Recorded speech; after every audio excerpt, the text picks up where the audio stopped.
A Vittorio Veneto ogni fine settimana, durante la bella stagione, i tornanti del Fadalto si trasformano in un autodromo. Sulla statale 51 Lemagna i motociclisti tengono condotte di guida molto pericolose. I numerosi incidenti mortali hanno spinto le forze dell'ordine a creare una sinergia al fine di garantire controlli più assidui. Ai nostri microfoni il capitano di Carabinieri Giancarlo Carraro ed il comandante della polizia locale Angela Zoppè illustrano i risultati ottenuti.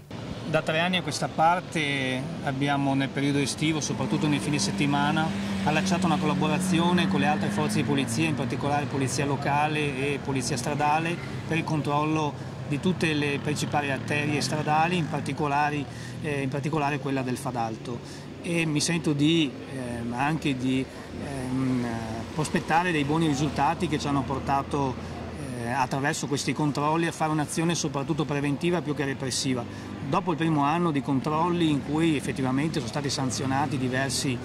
motociclisti piuttosto che anche automobilisti che avevano delle condotte di guida non rispettose del codice della strada, già dal secondo anno gli stessi motociclisti hanno capito che le condotte che potevano porre in essere non erano più tollerate e anche l'incidentalità di conseguenza ne ha risentito in maniera positiva. Già l'anno scorso l'unico incidente mortale è avvenuto durante la settimana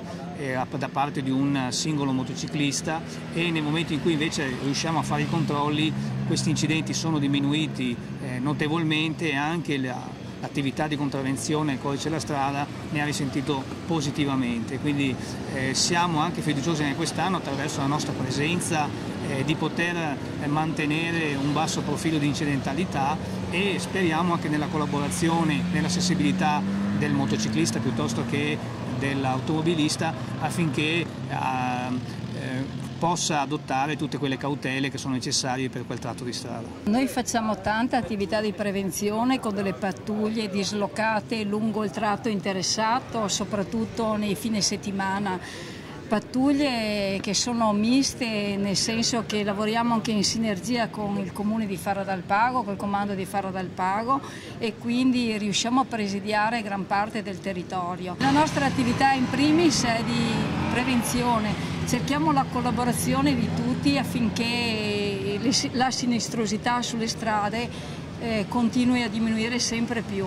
Negli ultimi anni abbiamo visto che il lavoro fatto in maniera costante, in maniera sinergica anche con le altre forze di polizia ha prodotto grandi risultati e questo è un obiettivo che ci siamo prefissi e un obiettivo che perseguirà appunto questo scopo, la sicurezza stradale a tutti i livelli.